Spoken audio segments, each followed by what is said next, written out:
Oh, cool. Looks like we're having some internet lag. Welcome to frickin' Brazil. This is why I don't do these all the time.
Trying to figure out if I can get this to speed up or something.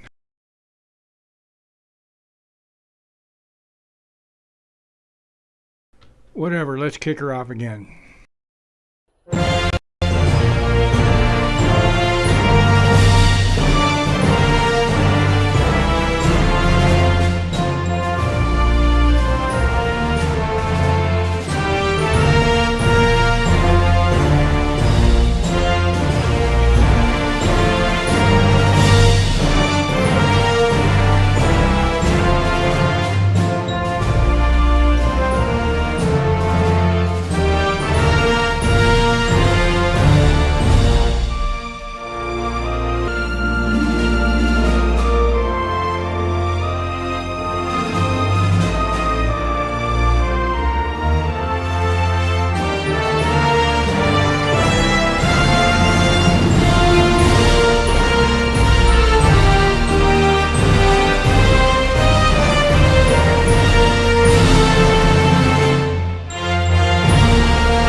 Play ball! Oh, wrong setting. Today we're doing something the Trust Us class hates. We're reading the paper, not vibes, not anonymous sources, not cable, declassified emails. We're talking about DNI Tulsi Gabbard declassifying a paper trail that suggests pressure, a rush job, and internal concerns about whether analysts had a... By the way, DNI means Director of National Intelligence. Enough time to be absolutely confident in the claim that Russia plotted to change the outcome of the election. Then we're zooming out to the bigger pattern, how narratives get stamped official fast, laundered through the media, and defended for years even when the process is shaky. We're hitting the Clapper problem, the Comey media pipeline allegations, the Schiff certainty era, and why institutions that don't pay a price for being wrong eventually stop caring about being right. And we're closing with the hard stuff nobody wants to answer. Accountability, the legal threshold for prosecution, the Biden auto pen question, and what it means for a country when national security becomes a magic phrase that shuts citizens up. This is Shawn Thinking Out Loud. Let's go. Every time I tried to stand, they pushed me down. Now I've had enough, can't take it all around. It's time to be strong, time to be clear. No more being used, it's time to repair. No more Mr. Nice Guy, I'm through. Time to stand up, let the world see. No more being weak.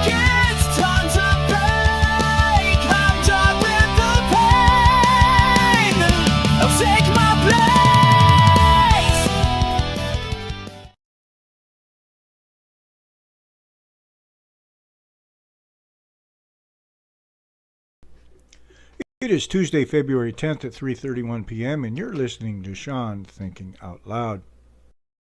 Gotta say this, has anybody noticed that nobody is talking about this at all? Nobody? Well, on the left, I am, because, I listen to stuff. Hey, where's Carol? He could probably give us some inside tips on this, because obviously he's had security clearance or something, I don't know. All right, today we're doing something simple, and that's why it's going to make people angry, because simple standards are the enemy of tribal politics. Here's the headline. Paperwork surfaced describing a 2006 phone call in which Trump allegedly thanked the Palm Beach police chief for investigating Epstein. Basically, thank God you're stopping him, and allegedly called Epstein disgusting and Maxwell evil. The account appears in an FBI summary of a 2019 interview with the former police chief. Now, before the comment section lawyers start warming up their keyboards, yes, even the reporting notes, there's no independent corroboration of the phone call in that summary. Not saying it didn't happen, not saying it did. I'm not even saying if it did happen, why. So what does that mean? It means you do what adults do. You treat it as a serious data point, not a whole. Of course, the loony leftists are ignoring it altogether. Trump is guilty. It wouldn't matter if Trump had put Epstein in prison for the rest of his life. Trump is guilty. A relic and not a fake meme you can dismiss because it's inconvenient. And it also means this little detail matters. If that call happened in 2006, it could help explain why the relationship reportedly went ice cold after that period. But I'm not here to give you fan fiction. I'm here to talk about the part nobody wants to admit. Evidence doesn't change people who aren't using evidence. Loony left, they don't care about evidence. They don't care. If Whoopi Goldberg was mentioned in the frickin' Epstein files, don't care. It's Trump. It's not even about Epstein. It's about Trump, period. We know Bill Clinton was there. Don't care. It's about Trump. That's not a left problem. That's a cult problem. And America has two cults with different merch. If your politics work like this, my guy is accused, it's a hoax. Your guy is accused, lock him up. Then you're not a citizen, you're a mascot. Now let's drop the emotional theater and go straight to the standard. Here's the standard. If anyone, Trump, Clinton, Prince, Professor, CEO, is credibly tied to child exploitations, you don't defend him. You don't, leading question, your way out of it. You don't turn it into team sports. You don't pretend the victims are props. You don't do the things Americans do now where they treat politics like pro wrestling and then act shocked when the audience starts booing the idea of truth. Let me say it clean. If you spent years screaming, expose the elites, then the moment the spotlight swings toward your side, you don't get to suddenly become a philosopher of, actually nuance. That's not nuance, that's self-defense. Now, about the paperwork itself. What's the grown-up takeaway? 1. If the claim is accurate, it suggests Trump was at least willing, at some level, to alert law enforcement or encourage action in 2006. 2. It does not absolve anybody of everything forever. 3. It does not mean you get to stop asking questions. And 4. It does not mean you get to start lying for free. This is where the public loses the plot. People hear one fact and they sprint to the end zone. See, he's innocent. See, he's guilty. Slow down. That is toddler logic. Adults build a chain of reasoning. Here's the chain. A phone call, if it happened, could indicate awareness, distance, disgust, or reputation management. It could also be nothing more than a politician doing what politicians do, positioning themselves against a guy already blowing up. Both can be true candidates. That's why we ask for more documentation, more transparency, and less worship. And this is where I introduce today's segment title. Welcome to Paperwork versus Programming. Because what we're watching isn't just a battle over documents. It's a battle over whether people are still capable of updating their beliefs when the facts change. Now, I'm going to say something politically incorrect, which apparently now means basic psychological realism.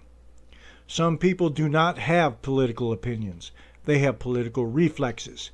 They do not think, they react. They do not investigate, they inherit conclusions from their tribe. They do not read, they repeat. And if you hand them a document that threatens their identity, they don't process it, they quarantine it.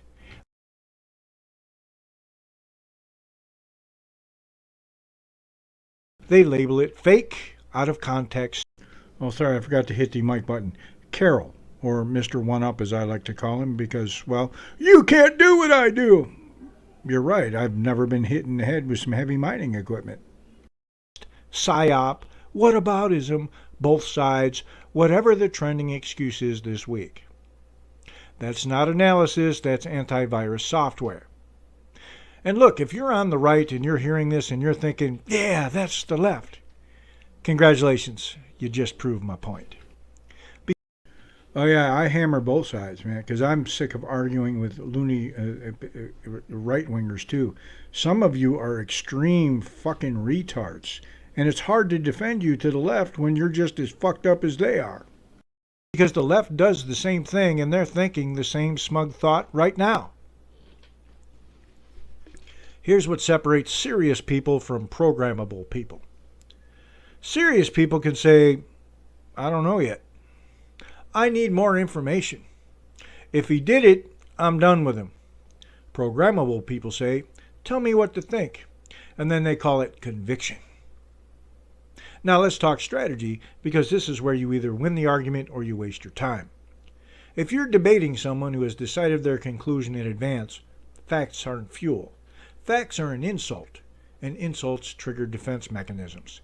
So if your goal is to change their mind, don't lead with a dunk, lead with a trap. See, that's my problem, because I don't care. Chances are, if you don't care about evidence, well, you're already an idiot, so I'm just going to destroy you and move along. Or I'll hang out like I do on Grumpy's, because it's just my way of honing my skills. Here's the trap. What standard would you apply if this were your enemy? And then watch the squirming. Because standards are where cults go to die. SM, if Trump called the police chief in 2006 thanking him for stopping Epstein, would that matter to you? I did that, and you know what I got? Those little laughing, what I call the emojis of doom. The laughing face emoji, because they couldn't respond. Just over and over. They don't care about evidence. And they don't care about those victims. They care about getting Trump, period. If they say no, then they've admitted they don't care about evidence. If they say yes, then you say, good, now apply that same rule to everyone else.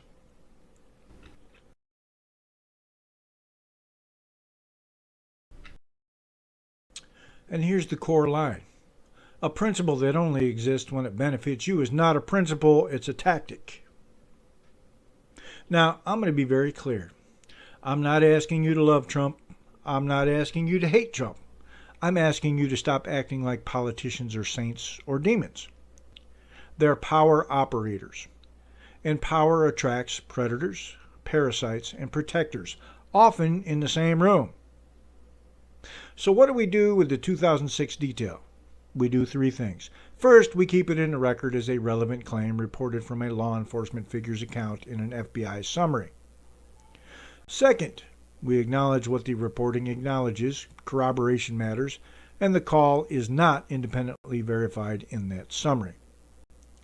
Third, we demand consistency, transparency, because trust me, bro, is not a justice system. And yes, I can already hear it, but what about? Stop. This is not a game of what about. This is a game of what is true. And if you can't play that game, you don't belong in public argument. Let me finish with a hard moral line. If the Epstein disaster taught us anything, it's this. The elite will protect the elite. The institutions will protect themselves. And the public, if it's lazy, will protect its favorite team. Don't be lazy. Exactly. Don't be programmable. Be the person who says, I don't care who you are. If you hurt kids, you're done. And then mean it. The loony left has been saying it all day, but they don't mean it, because I'll bring up other people's names that are on the list, that like Bill Clinton. But they'll go right back to Trump. Well, Bill Clinton, we have pictures of Bill Clinton. We don't have any pictures of Donald Trump with underage girls. We have pictures of Bill Clinton. But Trump. So it's not about the victims or the crime. It's about Donald Trump. Now, when it's convenient, not when it's viral, not when it's safe, all the time. That's all for this segment, paperwork versus programming. If that line makes you uncomfortable, good. Discomfort is always the first symptom of a mind rebooting. Most books about Iraq argue abstractions. Ramadi doesn't allow that. In Holding Ramadi, you get the campaign as an operational machine, how living forward among the population compressed insurgent freedom of movement, why they created overlapping protection, and how restraint was less a moral posture than a method to make cooperation rational. But the book does not romanticize the posture. Dispersal creates a sustainment problem. Predictable routes get mined. Casualties test political endurance. Hold becomes a temporary condition that expires with the unit. A street-level explanation of how Ramadi turned and what it cost. Read Holding Ramadi. Available now on Amazon.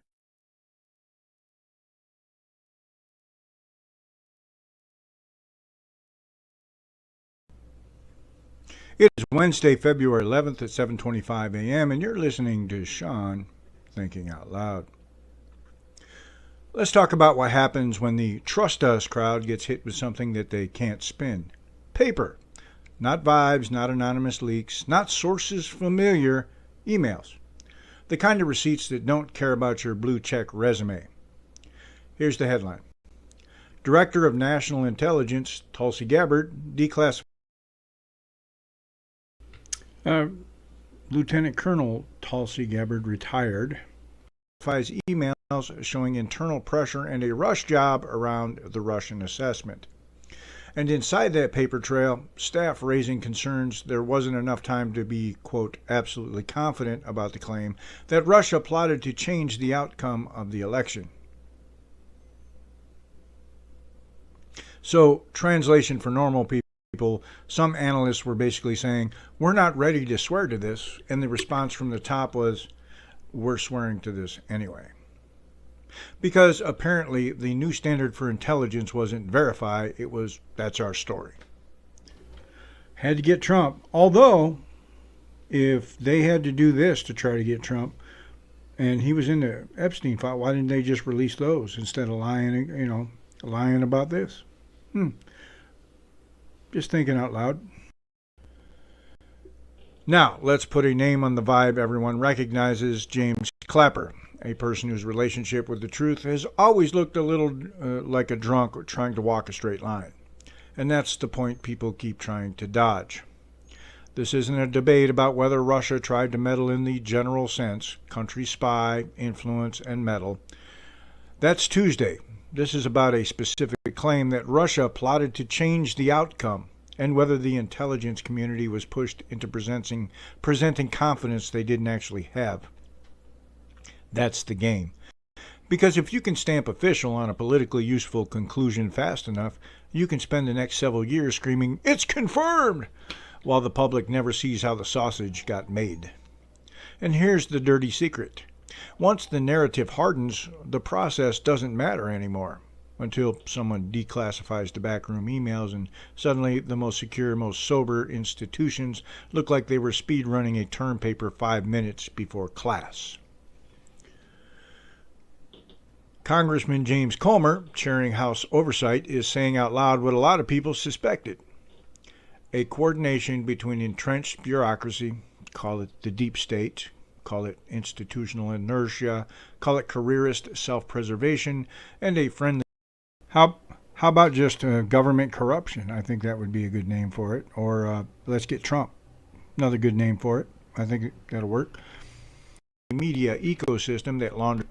I think treason would kind of fit in there too, wouldn't you? If you're weaponizing the intelligence community against U.S. citizens.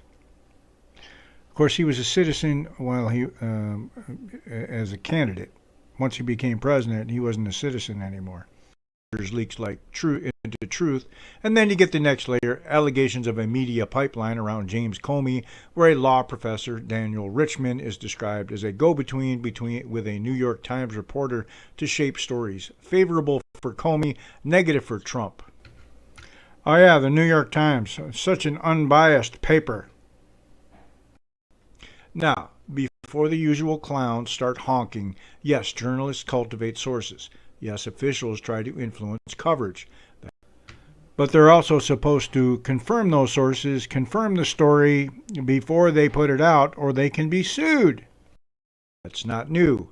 What matters is the direction and the intent. Was it information in service of the public, or was it information in service of a faction? Because there's a difference between reporting and narrative management. And if you can't tell the difference anymore, congratulations, somebody already won.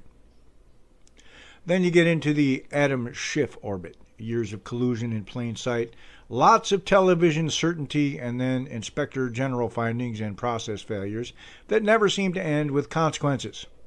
Here's the takeaway, and it's brutally simple. When institutions learn that being wrong doesn't cost them anything, they stop, kind of like news channels, caring about being right. They start caring about being useful. And useful in Washington usually means useful to donors, useful to party leadership, useful to the permanent staff class, useful to the people who write the headlines. The moment people realize you can tell the public anything, file it under national security, and then walk away untouched, that is when you stop having a republic and start having a priesthood. Some people you could tell anything without putting it under national security and they'd believe it. Why? They're stupid. Let's zoom out. This isn't just about Trump.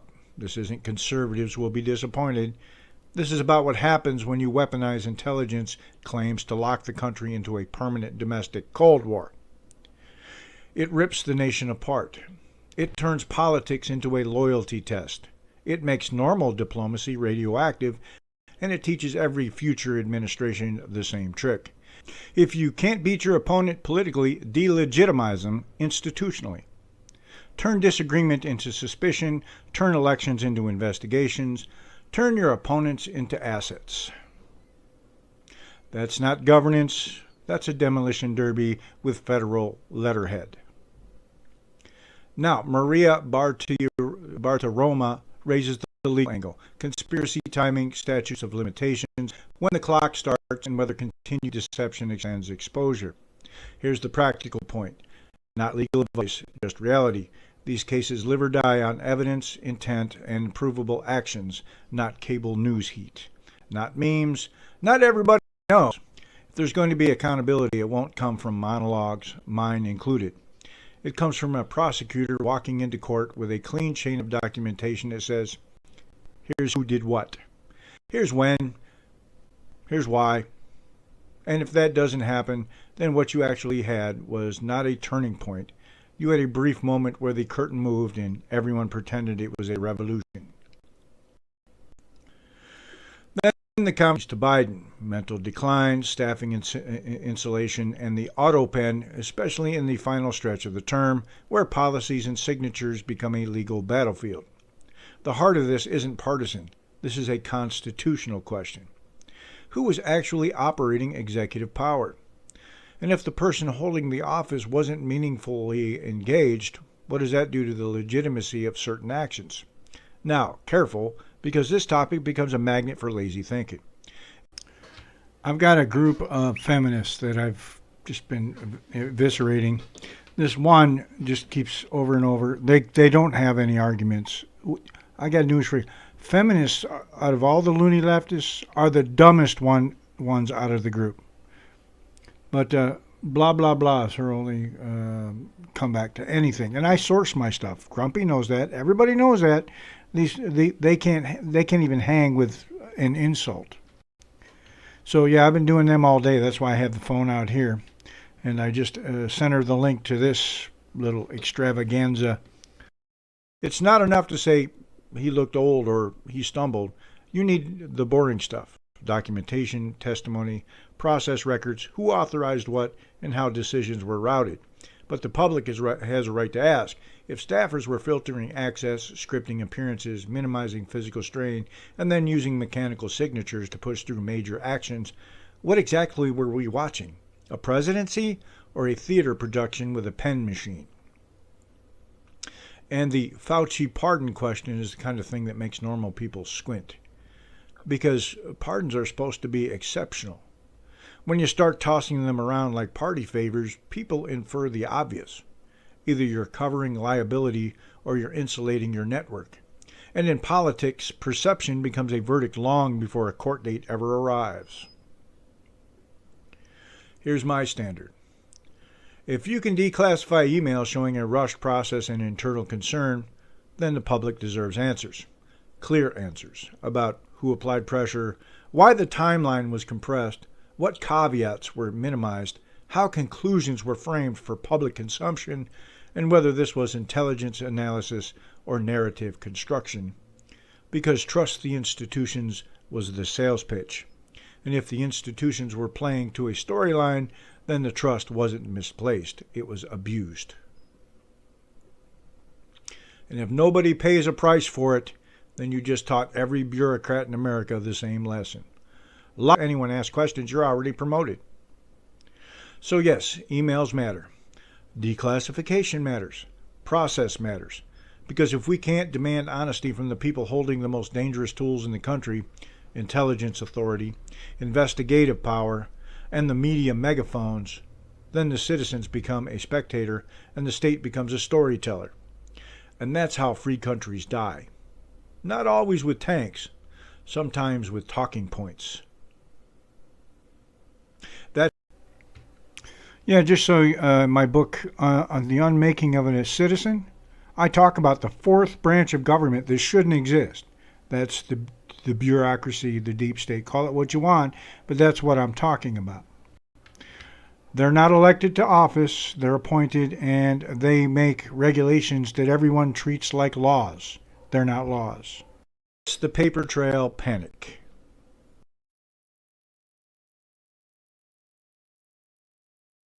America did not drift into greatness. It argued, fought, improvised, failed, corrected, expanded, and more than once, came within sight of collapse. Now available in paperback, The Republic's Hard Education, How America Began, Expanded, and Endured, by Shawn Armstrong. This is history written the way serious history demands, not a museum prop for nostalgia, and not a prop for moral theater. Armstrong treats the United States as a human project, complex, contested, and costly. From the founding generation's high theory and hard compromises, through territorial expansion and the brutal question of who counted as fully free and fully American, into civil war, industrial transformation, and global responsibility, this book follows the Republic through the crises that should have broken it. And it refuses the modern indulgence of staging show trials for the dead. Instead, it does something rarer. It explains people within their constraints, and judges outcomes with clear moral vocabulary when the record demands it. If you want comforting slogans, look elsewhere. If you want a serious narrative of how America began, expanded, and endured, told with accuracy, sympathy, and the courage to face controversy without turning history into propaganda, this is your book. Hey, Carol, that's one of my self-published books. It's actually quite good, if I do say so myself. It's a history book, Carol. You know, something that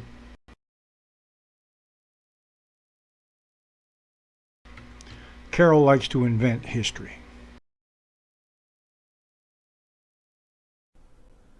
It is Wednesday, February 11th at 7:33 a.m., and you're listening to Shawn Thinking Out. Ladies and gentlemen, one of the most important pieces of legislation sitting in front of Congress is being held hostage in, you guessed it, the United States Senate. Not because it lost a vote, not because it failed on the merits, but because Democrats are doing what they do best, threatening a filibuster. And Senate leadership is acting like a threat is the same thing as a filibuster. And that, right there, is the rotten core of what I'm calling the zombie filibuster. A real filibuster is supposed to be painful. It's supposed to be political cardio.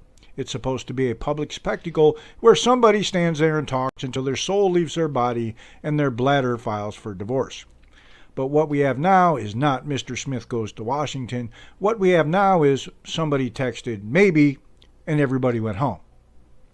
So Senate Majority Leader John Thune, yes, Thune, has decided whether he's going to let a bill come up and force Democrats to actually do the filibuster, or whether he's going to keep allowing the Senate to be run by threats, rumors, and the faint sound of someone clutching pearls in the distance. And if you're not even willing to make them do the work, if you let them shut down the people's business with a boo, then don't be shocked when people start asking whether the filibuster should exist at all. Because what's happening now is the worst of both worlds. You get all the gridlock with none of the accountability, and zero of the public drama that at least tells voters who's blocking what. Now, let's be intellectually honest for once, because I know that's a dangerous hobby in Washington.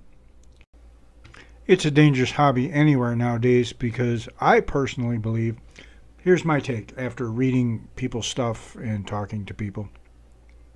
I don't believe we evolved from apes. I think we're evolving into apes, and some of you are getting there quicker than others. Just saying. Everybody's opinion about the filibuster magically changes depending on whether they're in power. When you're in power, you hate the filibuster because it slows your agenda unless you've got 60 votes. When you're out of power, you love the filibuster because it lets you stop the other side without winning elections in the first place. So yes, there's hypocrisy on both sides, but the zombie version is uniquely corrosive because it replaces debate with cowardice. Yeah, you don't even have to do anything. No, just threaten it, and everybody just kowtows. You don't even have to argue. Yeah, he sucks. But then again, they all pretty much suck up there. I haven't really seen, even like I had hopes we had a Navy SEAL get elected, real Navy, wounded, he turned out to be just another frickin' politician. He just had one eye and a SEAL trident. That's the only difference between him and any other politician. He even threw his own SEAL buddies under the bus. Get the fuck out of here. Argue. You just have to threaten. And that brings us to the bill itself, the SAVE Act, the Safeguard American Voter Eligibility Act. The question is simple. Is it as essential as Republicans claim, or is it Jim Crow 2.0 like Democrats claim? And I do enjoy the fact, listening to Democrats who invented Jim Crow laws, who signed them all into law within their respective jurisdictions, lecturing everybody else on Jim Crow. I think it's actually hilarious. I think they have some explaining to do. Let me just say right out of the gate, I'm exhausted by the political class tossing around Jim Crow like it's a coupon code they use whenever they don't want to have a serious argument. I probably shouldn't insult apes that way because they just follow their instincts and they're actually doing what they're supposed to do. They're fucking apes. Only humans fuck shit up.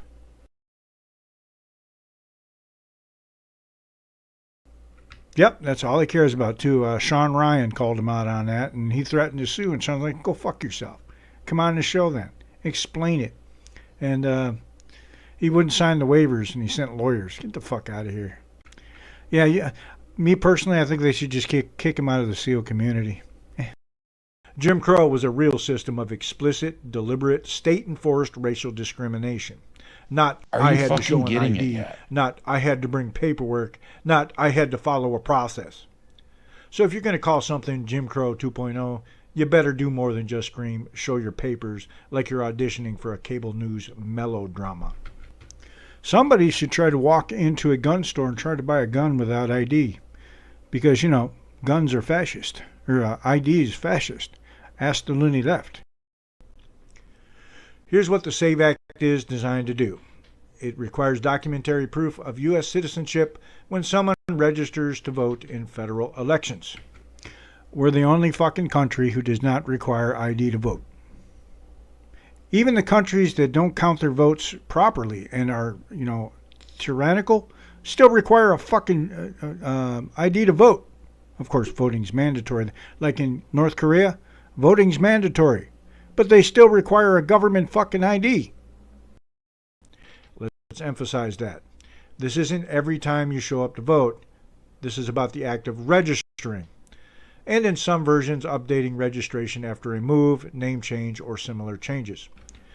Which you should be doing anyway. I had to do it to do the absentee ballot. And I had to give personal information through email just so I could do it. Although New York, if you do it in person, you don't have to show ID. I just have to tell you my name. So the issue is not, will you have to show ID forever? The issue is what's required at the front door of the voting rolls.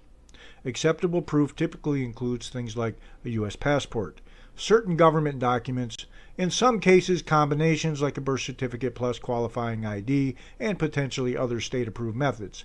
And yes, this could tighten or disrupt certain registration methods, including mail-in registration and purely online registration, unless states build alternative verification pathways. That's the case for the bill. Proponents argue it strengthens election integrity by ensuring only citizens register for federal elections. And here's the case against it. One problem, when I do that, I can't fucking see at all. But I'm not stupid. So I can go without seeing and still not be a fucking idiot. Oh yes, and I got to throw this out there just because this is recording as well. To you fucking idiots out there for the 100th time. Congress passing ID laws is not unconstitutional. It's literally written in the Constitution that if they want to, they can take over state elections, federal elections. Get over it. Critics argue it creates barriers, especially for people who don't have easy access to documents like passports or birth certificates, or whose records are complicated by name changes, relocation, or administrative hurdles. Now here's where Democrats love to do their little word game. They'll say non-citizen voting is already illegal. And I always love that argument because it's the political equivalent of saying burglary is illegal, so locks are racist. Yes, illegal voting is illegal. So is fraud, so is identity theft, so is drunk driving, and yet somehow we still take measures to reduce it because laws don't enforce themselves through positive vibes. But we're not going to straw man this. If you want to be fair, you can see the obvious. Requiring documentary proof can create friction, and friction... Oh, he came over on my video I made for him about how it's constitutional. Well, I made 2 or 3 videos. He focused in on the one that said states run elections. Well, yes, they do, but it also said in there that they pick the time and place that electorates are chosen. So yes, they can pass ID laws for voting. He's a fucking idiot. I'll give him this. He doesn't just toe the mainstream media line. He pulls shit out of his ass. Doesn't hit everybody equally. A young person might not have a passport. A poor person might not have quick access to a birth certificate. A married woman may have paperwork mismatches across documents. And yes, if implementation is rushed, you can create bureaucratic chaos. Those are legitimate concerns. So the real question is not, does this create any burden? The real question is the burden reasonable given the objective? I don't call him Karen Carroll either. I call him Mr. One-Up. You can't do what I can do. You're right. I've never been smashed in the head with some fucking heavy mining equipment. And equally important, do critics offer serious alternatives that preserve election integrity while minimizing unnecessary barriers? Because screaming racist is not a policy proposal. Here's the political reality nobody can wish away. There is already a trust problem in American elections. And it didn't fall from the sky. We lived through a period where election rules shifted rapidly, often under emergency conditions, while the country also experienced massive political polarization. That's the pandemic where voters, especially conservative voters, stopped trusting the process. You can agree or disagree with their conclusions, but you can't pretend the mistrust is imaginary. And the worst possible strategy is to respond to mistrust by saying, "Shut up, bigot." That's not persuasion, that's just Yeah, I'm sure by all those 88 people on his Instagram. Shit, I'm more famous than he is, and I'm not famous at all. Oh, wait a minute, I'm just a self-published book author, sorry. Ideological bullying with a self-righteous soundtrack. Now, let's address another big claim. This will block millions of Americans from voting. That line always sounds terrifying until you realize how it's framed. Yeah, they try that. It's intentional. They're trying to frame it to scare you. They don't want you to have time to think. You need to be scared right away. If someone doesn't meet the registration requirement, then yes, they can't vote until they do. In that sense, every rule blocks someone. Speed limits block speeding. Age limits block kids from buying booze. Citizenship requirements block non-citizens from voting. That's the point. So if the claim is this creates steps some people will struggle to complete, say that. If the claim is this is intentionally designed to disenfranchise citizens, prove it. Because those are not the same argument. Now, let's talk about the filibuster angle again, because this is where the Senate is embarrassing itself.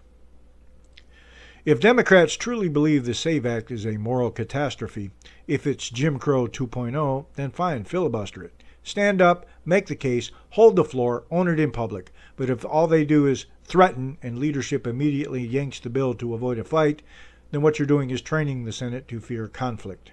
And that's why I'm not easy on Republicans either, conservatives. I'm a liberal, but I'm a classic liberal. I'm a Thomas Jefferson liberal, which means get the fuck out of my life and stop taking my money. Go make your own fucking money. A legislature that fears conflict is not a legislature, it's a bureaucratic retirement home with microphones. Let me make one important distinction that adults used to understand. There are three different things people conflate. 1. A law that is explicitly discriminatory in its text. 2. A law that is neutral on paper but was designed to produce a discriminatory effect. 3. A law that is neutral on paper but is applied as a discriminatory way by corrupt or biased officials. If the problem is number 3, you don't automatically abolish the law, you punish the officials and fix enforcement. If the only argument is disparate impact, that may be a reason to investigate, but it is not, by itself, proof of malicious intent. That's the problem with racism today. If I don't have what he has over there, he must be a racist. No, you're just fucking retarded. You keep confusing racism with retardation. See, if people realize there are only two types of people in the world, and skin color has nothing to do with it, you have the retarded and the non-retarded. That's it. There's no other groups in the world. There's no blacks and all this. There's retarded and non-retarded. And skin color has nothing to do with that. I've met college professors who are dumb as a fucking stump. Just because you can recite Shakespeare to me off the top of your head doesn't mean you can find your own way fucking home if we close a gate. Seen it. So where do I land? Here's my take. The core idea requiring proof of citizenship for federal voter registration is not insane. The critics raise valid concerns about administrative burden and access. But too many of the loudest critics those feminists I was saying about at the beginning of the video, fucking retarded. I keep sending them the link to this podcast. They're not showing. They're just going blah blah blah. Don't care. I just keep sharing it, and they can whatever. Used to acknowledge They'll probably comment like 2-3 days from now when they think I won't respond, and I'll eviscerate them there too. Underlying trust problem at all, which makes their objections feel like pure politics, and that's why the debate goes nowhere. One side acts like any safeguard is oppression. The other side acts like any friction is no big deal. The mature solution is obvious. Secure the system while building clear, accessible paths for legitimate citizens to comply. If Democrats wanted a compromise, they can propose one. If Republicans want this to survive court fights and public scrutiny, they should be serious about implementation details that reduce unnecessary harm without gutting the purpose. But none of that happens if Senate leadership won't even force a real filibuster. So Senator Thune, here's the job. Oh, he's fucking out there. He makes me look like normal. Like, I write books and shit. I think I'm pretty fucking smart. But man, but he's not smart. He just pulls shit out of his ass to try to sound smart. If Democrats want to block the SAVE Act, make them do it with the old-fashioned way. No more zombie threats. No more phantom filibusters. No more, we heard somebody might object, so we folded. Put it on the floor. Make them stand there and own it. And if the bill fails, at least the public sees who did what and why. Because right now, the Senate is teaching Americans that nothing matters, nobody's accountable, and the rules were just vibes. And that's how republics rot from the inside out. If you care, I will tell you this, he does push your algorithm, because I like, you get your whole feed in on him, and he just keeps pumping out stupid shit, and people keep responding, and he'll put out more stupid shit. And the more comments you get, the more, popular your, channel looks, right? You're getting more interaction. About election integrity, call your senators. If you care about fair access, call your senators. And if you care about the Senate acting like a functioning institution instead of a haunted house run by whispers, call your senators.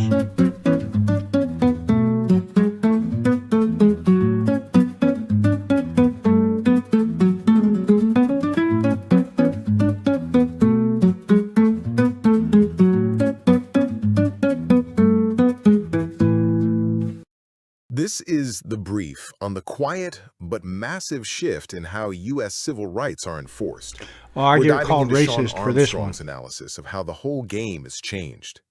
See, the goal isn't just about proving individual bias anymore. It's shifted to managing group statistics, and that redefines what equality even means.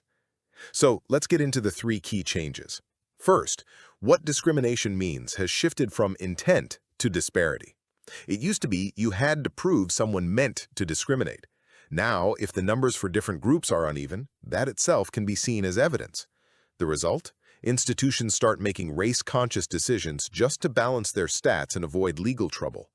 Second, this focus on stats risks inverting the original goal. The whole idea was to get race out of the law, to end caste. But if parity is the goal, the system has to recenter race to measure everything. It trains everyone to think in terms of group shares, not individual rights. Finally, this new approach changes our legal safeguards. Innocent until proven guilty? It starts to feel more like a presumption of prejudice. If outcomes are uneven, an institution often has to prove its neutral rules aren't biased. The burden of proof just flips. So a movement for universal equality has effectively become a permanent bureaucracy of group category management.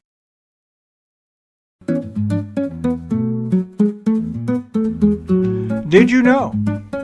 Even if you don't know you're racist, you're racist. It's called unconscious bias.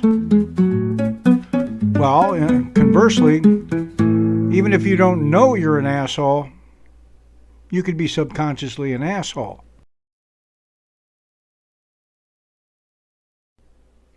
It is Saturday, February 14th at 11:04 a.m., and you're listening to Shawn Thinking Out Loud. You ever notice how the modern I'll left definitely treats be over there for tragedy like tomorrow's it's a video. blank Word document? Something awful happens, and before the family even finishes crying, Twitter's already got a completed screenplay, a villain, a motive, and a moral lesson. Not because they investigated, not because they know anything, because the story has to fit the template. And today's template is this one. MAGA dad plus Trump argument plus gun equals political murder. Clean, simple, viral, also not how reality works. Because the key word in the viral headline is after. And humans, being the magical creatures that they are, read after and instantly translate it into because. They argued about Trump, therefore he killed her because of... So do I. But I'm an asshole in the right direction. I have an IQ, so I'm an asshole to stupid. I hate stupid politics. That is not reporting. That is fan fiction with a body count. So let's do something revolutionary. Let's talk about what's actually in the credible reporting, what's claimed, what's proven, and what's being sold to you like a political energy drink. Lucy Harrison, 23, a British woman from Warrington, was visiting her father, Chris Harrison, at his home in Prosper, Texas. On January 10, 2025, she was shot in the chest and died. According to the loony left, he shot her because he was a Trump supporter. Oh yeah, and trans people ain't dangerous at all. How many? Didn't they just have another shooting? That's the tragedy. That's the part that should be handled with some dignity. But the internet doesn't do dignity. It does dopamine. So within minutes of the story circulating, the emphasis wasn't on the death, it was on the political hook. Oh, some of them are just as fucking dumb. Who is that? I think he is a conservative today. So it's unconstitutional about the ID law. No, it is not. You might have missed it where I said even the people on the right can be fucking retarded. By the way, I'm taking that word back, and I'll tell you why. There's learning disabled, or who will still try, even though they're learning disabled, to learn and do the right thing. Then you have the fucking retarded, who are below the learning disabled. They're just plain fucking retarded. She argued with him about Trump. Now, is there reporting that a big argument happened that day and that Trump came up? Yes, it was discussed in the UK inquest testimony. But here's where the propaganda machine does its little magic trick. It takes a real detail and then it upgrades it into a motive. And the upgrade is always convenient. Let's be clear about something before we go any further. A young woman died. This isn't content. This isn't owning libs. This is a real death. And if your politics requires you to lie about a dead girl to score points, you're not moral. You're just a parasite with Wi-Fi. Now, the father's claim has been that it was an accident, that the gun went off while he was demonstrating it. But the UK coroner didn't treat this like a harmless oopsie. He also didn't say he intentionally shot her. He just said it was negligence, which I hate negligent discharges just like any other fucking firearms instructor. So, yeah, he should be in jail if you want my opinion, if you're that negligent. But that's not my call. The coroner ruled Lucy Harrison was unlawfully killed on the grounds of gross negligent manslaughter. Keep in mind, this is in England where they're not allowed to own firearms. Also, they don't have jurisdiction here, so it doesn't fucking matter. Describing the father's actions as reckless. As they should. Hence the term negligent discharge. That's not he tripped and the gun teleported into a murder. That's you handled a firearm like an idiot and someone died. And the reporting repeatedly hits the same ugly basic points. Pointing the gun, pulling the trigger, not checking if it was loaded, alcohol in the background, and inconsistent accounts. So we have a situation that, at minimum, looks like deadly negligence. Not a proven political execution. Not, he murdered his daughter because she insulted Trump. That's a claim, and it matters that it's a claim. Now, here's another part the narrative merchants skip because it complicates the meme. A Collin County grand jury in Texas declined to indict. No criminal charges were filed in Texas. So you've got a UK coroner calling it an unlawful killing via gross negligence, manslaughter, and Texas authorities not bringing charges.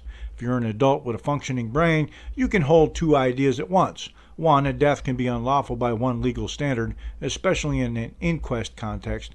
Two, a grand jury can still decline to indict if the prosecutors don't have enough, don't present enough, or the facts don't meet the criminal threshold you're aiming for. But if you're a professional narrative pusher, you can't hold two ideas at once.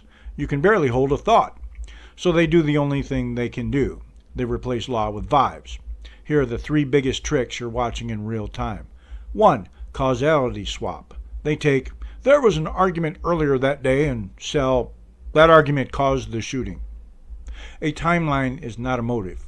After is not because. If someone eats breakfast and later gets hit by a car, it does not mean pancakes caused the collision. Unless they were really fat and had a lot of pancakes and they just were standing by the side of the road and didn't realize they were that fucking fat, Humans used to understand this. Then social media gave everyone a microphone and took away shame. 2. Moral laundering. If the person can be tagged conservative, intent is assumed. If the person can be tagged progressive, Context is demanded. Same event, different standards. That's not justice, that's tribal marketing. 3. Legal illiteracy. They act like no indictment means it's legal to kill your liberal daughter.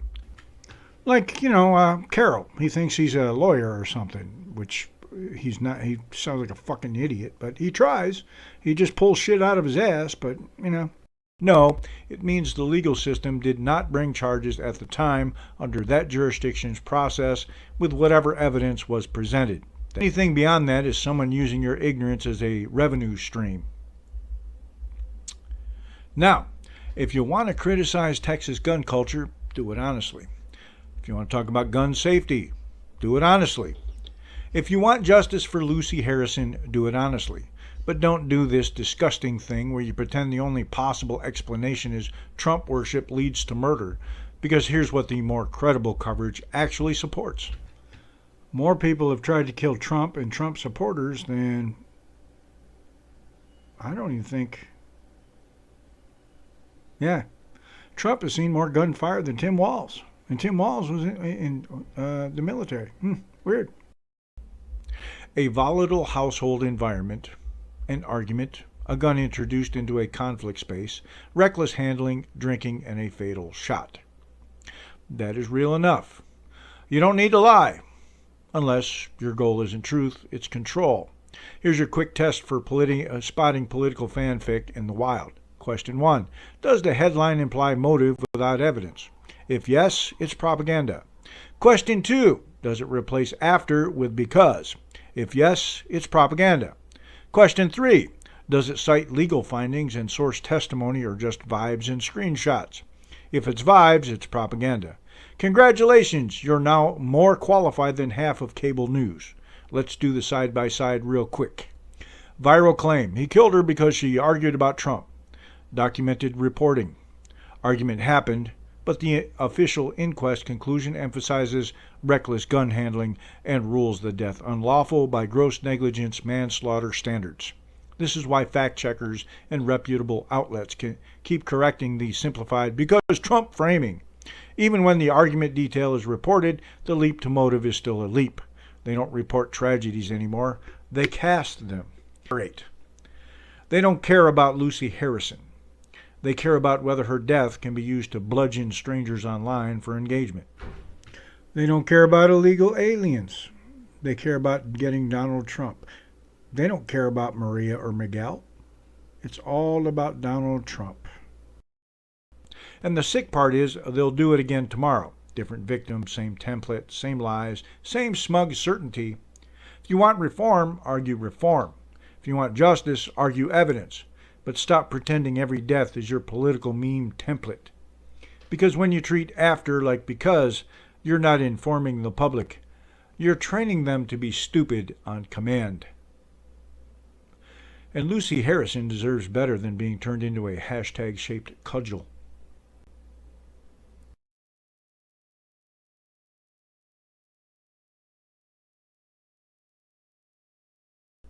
Guess who's back? It is Saturday, February 14th at 11:33 a.m. and you're listening to Mr. Shawn One Up. Thinking Out Loud. Welcome back, degenerates and keyboard prophets. Today's episode is sponsored by the internet's favorite hobby, making stuff up with maximum confidence. We've got a comment from Carol Sanders, or Mr. One Up. You can't do what I do. Make shit up. Posted 1 hour ago, which in internet time is basically a sworn affidavit filed with the Supreme Court. Carol says, and I'm paraphrasing only because reading it verbatim causes brain damage, Trump emailed the Palm Beach police chief and said he knew about Epstein before 2006, but nothing about turning him in before that. Only billionaires can afford to get away with raping kids. Only the GOP can be guardians of pedophilia. I don't think I'm allowed But to the say Dow rape, is at but I did 50,000. anyway, so fuck 'em. And Maxwell is in the country illegally. Why isn't she in ICE detention instead of a cushy prison? That is not an argument. That's a headline salad tossed with vibes and served cold. So let's do something radical. Let's check things. Here's how this works. If you claim a thing happened, you don't get to point at the sky and yell, "Trust me." You show proof. Receipts. Claim 1. Trump emailed the Palm Beach police chief before 2006. This is where the comment immediately faceplants. The reporting floating around right now is about an alleged 2006 phone call, not an email that Carroll definitely saw in a sacred vision. Reuters is explicit. It's a newly surfaced FBI interview summary from 2019 that says Trump allegedly told Palm Beach Police Chief Michael Ryder in 2006 that everyone has known about Epstein's behavior and thanked him for stopping him.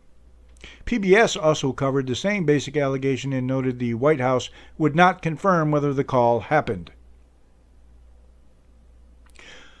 So if you're post it, screenshot, link, archive, anything. Because right now your email is doing that classic internet move, existing only in the imagination of someone who really needs it to be true. Claim 2. Nothing about him turning Epstein in before 2006. This is the I'm going to declare a negative and pretend it's evidence trick. Saying there's nothing about X is not proof of anything unless you've actually shown what records Well, he you also searched, believes he's famous. what time period, what sources, and what primary documents confirm the absence. You don't get to call it research because you typed it angrily. All Reuters says is there's an FBI summary describing what Ryder alleged Trump said in 2006, and then it raises questions about Trump's prior knowledge versus later public statements. That does not magically prove what Trump did or didn't do before 2006. It only tells you that what one memo says one guy told the FBI he remembered. Adult standard, show a documented timeline or stop pretending. Claim 3, only billionaires can get away with raping kids.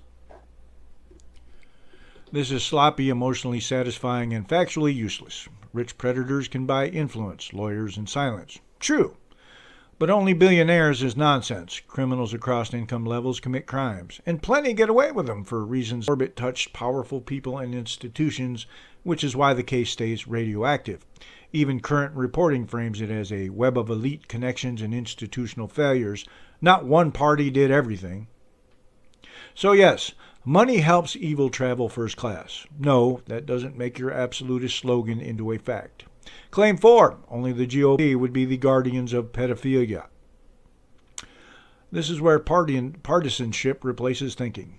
If you want to accuse a party of being guardians of a criminal enterprise, Yeah, I don't think I'm going to be lectured about pedophilia about the party that tried to normalize MAP, minor attracted persons. So you can go sit the fuck down. you need names, decisions, documented actions, dates, and primary sourcing. Otherwise, it's not an accusation, it's smear poetry. Also, if you're serious about protecting kids, you don't reduce trafficking to a team sport. You demand transparency, prosecutions, and reform no matter whose donor list gets sweaty. Claim 5. The Dow is at 550,000. This is my favorite part because it's just stapled on. Yes, the Dow closed above 50,000 for the first time on February 6, 2026, per Reuters. But that's not an argument about Epstein, Trump, or anyone else's criminal guilt. That's like saying, my car is on fire, my neighbor is lying, and also I ate a bagel. It's a market milestone, not a moral thesis. Claim 6. Why isn't she in ICE detention? Because reality has departments. Annoying, I know. Ghislaine Maxwell is a federal inmate. She's in custody of the Bureau of Prisons, and reporting last year described her transfer to federal prison Camp Bryan in Texas. ICE detention is not the default holding pen for people serving federal criminal sentences. Prison is. Now, could someone claim she lied on naturalization papers? Sure. People claim a lot. But if you're asserting she's illegal because of naturalization fraud, then you need the paper trail. USCIS action, DOJ charging documents, court I'm findings, sure she'll be deported or a if she ever makes revocation it out of process. prison. Without that, it's just you free associating immigration because you saw a name and wanted a second outrage entree. The real issue, headlines versus evidence. Here's the grown-up version of the conversation. 1.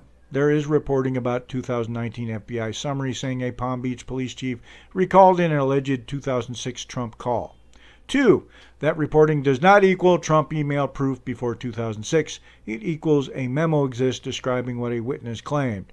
3. Maxwell is in federal custody, not sipping cocktails. Needed a villain set piece. 4. The Dow hitting 50K is a financial headline, not a cosmic rebuttal to crime. Which I know So, Bondi said Carol, it, but she's an Here's idiot the standard. too. So If you've got the email, post it. If you've got proof Maxwell is illegal via naturalization fraud, post the filing. If you don't, then what you have is a performance, and you're not even good at that. And for everyone else, stop letting people smuggle fiction into your brain just because it's typed in a confident tone. Confidence is not the dumbest people are usually the most confident. They're usually the loudest ones in the room, too. Evidence. Outrage is not documentation, exhibits. That's it for receipts, or it didn't happen. If you want a deeper dive, do it the boring way. Dates, documents, primary sourcing, and the humility to say, I don't know yet, when you don't know. We live in a country where two conversations never end: gun control and gender identity.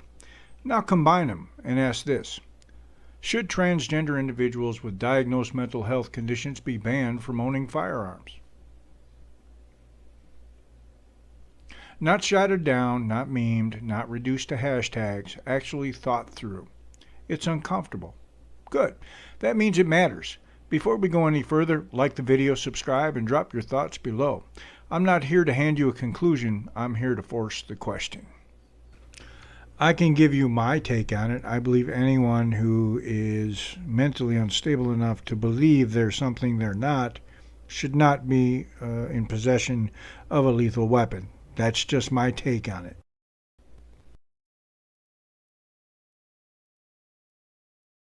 Let's start with something factual. Federal law already prohibits firearm ownership for people who have been adjudicated mentally incompetent or involuntarily committed. Keyword, adjudicated. That means a legal process, evidence, a judge, due process. Not, this person seems unstable. Not, Twitter says they're crazy. Now here's the complication. Most people with mental health diagnoses are not violent. Most violent crimes are not committed by people with severe mental illness. So if that's true, then what exactly are we targeting when we talk about expanding bans? mass shootings. Are we preventing danger, or are we reacting to fear?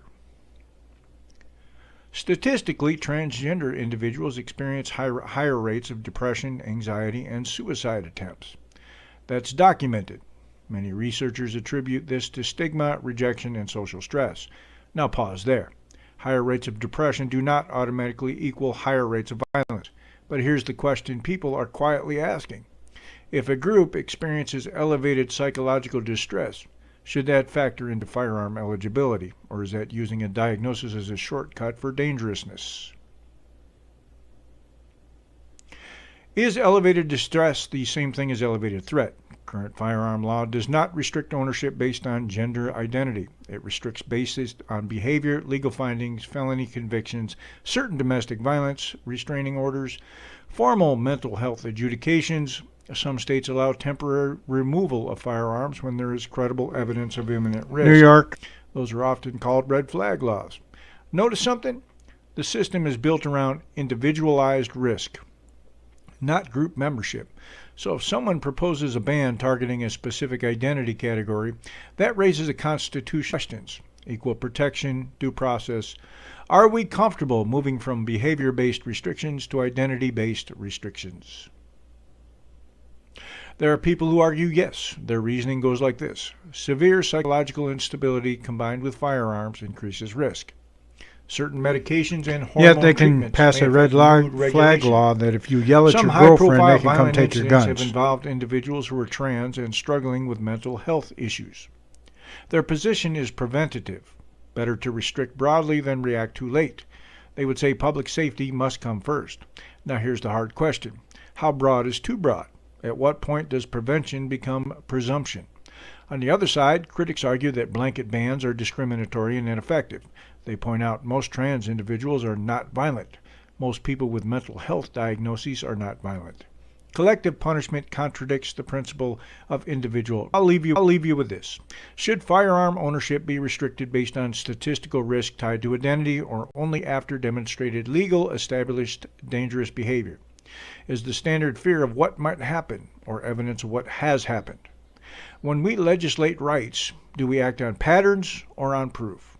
I'm not telling you what to think. I'm asking whether you've actually thought When about police it. investigate Drop your answers crimes, below. they investigate patterns.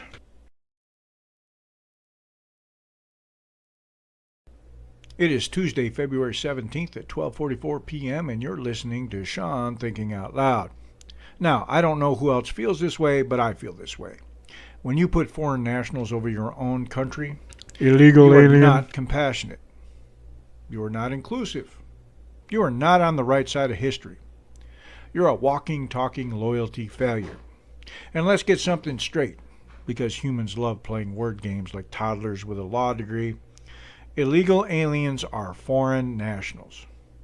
They are not newcomers. They are not undocumented neighbors. They are not future Americans. They are foreign nationals who broke federal law to get here. And if you're out here following ICE so an illegal alien can escape, you are actively helping a lawbreaker evade lawful enforcement. That's not activism, that's obstruction. That's aiding and abetting. That's you volunteering to be a part of the problem, then crying when the problem bites you.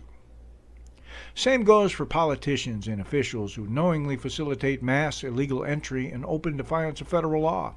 That is not leadership, that is government malpractice. Now, listen carefully, because this is the part where the usual clowns pretend they can't read. This isn't about immigration, this is about illegal immigration.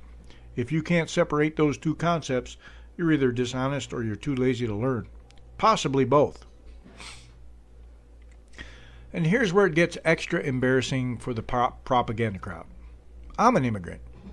So, when someone tries to conflate illegal immigration with legal immigration, it doesn't land. Oh, you like definitely a moral will if he slam shows dunk. up. It lands like a middle schooler Or trying some to of the lecture a other mechanic loony about leftists, engines. or even the Legal crackpot immigration is a righties. process. Illegal immigration is a crime. One is joining a country. The other is breaking into it. And if you can't say that out loud, you're It's not almost over empathetic. anyway. This was You're the just scared last of your own segment. side. It was about illegal immigrants and how everybody caters Let's to talk them but about this word forgets people Americans. Throw around like they found it in a cereal box. Nationalist. As an immigrant, I'm a nationalist for the same reason a homeowner locks the door at night.